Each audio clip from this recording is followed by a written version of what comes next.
অনেকে আমাদেরকে প্রশ্ন করে যে হুজুর আমি 5 ওয়াক্ত নামাজ পড়ি, ইয়াং ছেলেরা, আমি ইয়াংদের কথা বুঝি, ইয়াংরা আমার কথা বুঝে, আমি নিজেই তো ইয়াং, বুঝতে তো হবেই। তো অনেকে আমাকে প্রশ্ন করে যে হুজুর আপনাদের আলোচনাগুলো শুনে আমার জীবনের মোড় পরিবর্তন হয়েছে, কিন্তু এই পর্নোগ্রাফির করাল গ্রাস থেকে আমি নিজেকে বাঁচাতে পারছি না। আমি নামাজও পড়ি, আবার অশ্লীল ভিডিও দেখি।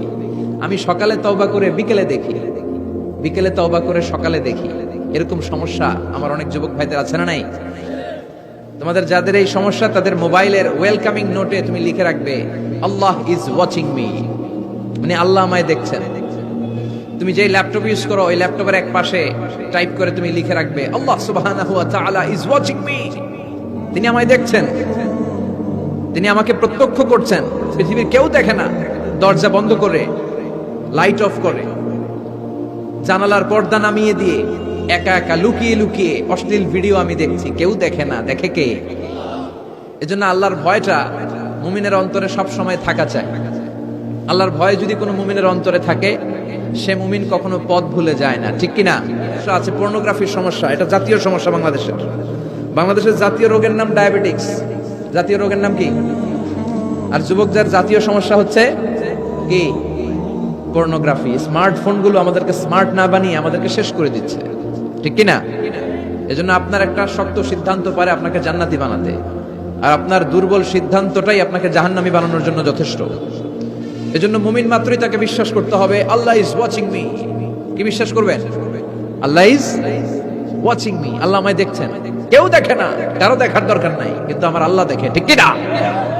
এটাই সবসময় মুমিনের অন্তরে থাকতে হবে। এটার নাম ঈমান, এটার নাম তাকওয়া। এই তাকওয়া নিয়ে যেন আমরা মরতে পারি, আল্লাহ তুমি তৌফিক দাও।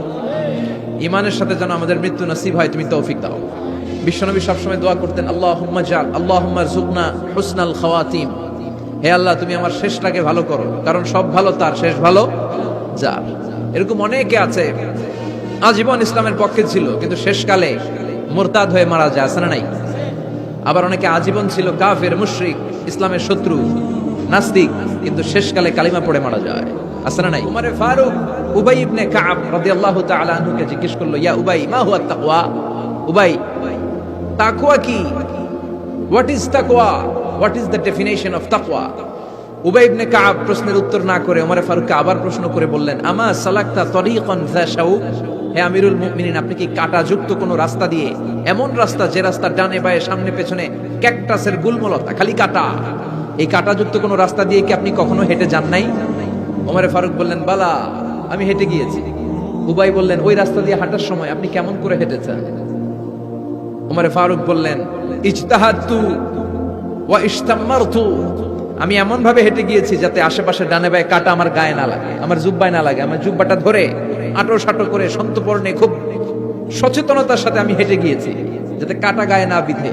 উবাই বললেন, হাযা হুয়া তাকওয়া, এটাই তো তাকওয়া, এটাই তাকওয়া।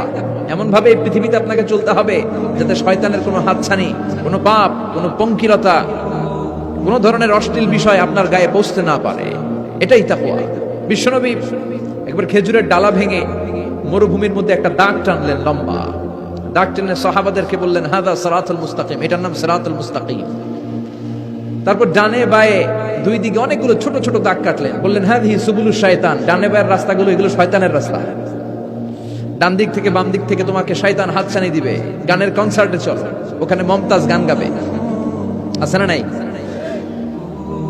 মদের আড্ডাখানায় চলো, দুম্মা চলে ধুম দেখতে চলো, জুয়াবাজিতে চলো, নিষিদ্ধ পল্লীতে চলো, একটার পর একটা হাতছানি আপনাকে ডানে বায়ে সামনে থেকে পেছন থেকে আপনাকে গ্রাস করে ফেলতে চাইবে। কিন্তু মুমিন যখন সিরাতুল মুস্তাকিমের পথে একবার উঠেছে, এই পথটা শুরু হয়েছে দুনিয়া থেকে, এটার ওই প্রান্তে আছে জান্নাতুল ফেরদাউস, ঠিক কিনা? এজন্য প্রতিদিন সালাতে আমরা পড়ি ইহদিনাস সিরাতাল মুস্তাকিম। আল্লাহর ভয় এটা অনেক দামি জিনিস, এটার নাম হচ্ছে তাকওয়াল্লাহ। এটার নাম কি? তাকওয়া। সবার চোখ ফাঁকি দেয়া যায়, কিন্তু আল্লাহর চোখ ফাঁকি দেয়া যায় না। এজন্য মুমিন বিশ্বাস করে আল্লাহ ইজ ওয়াচিং মি, আল্লাহ সুবহানাহু ওয়া তাআলা ইজ অবজার্ভিং মি। আল্লাহ আমাকে দেখছেন, তিনি আমাকে অবজার্ভ করছেন, আমার প্রতিটি কাজ, আমার প্রতিটি মুহূর্ত। In the day of judgment তার কাছে পাই টু পাই, তার সুপ্রিম কোর্টের কাঠগড়ায় দাঁড়িয়ে আমাকে হিসাব দিতে হবে। এটা হচ্ছে মুমিনের বিশ্বাস। মুমিন সব সময় এটা বিশ্বাস করে যে কেউ না দেখুক, দেখে কে? পুলিশের চোখ ফাঁকি দেওয়া যায় কি যায় না?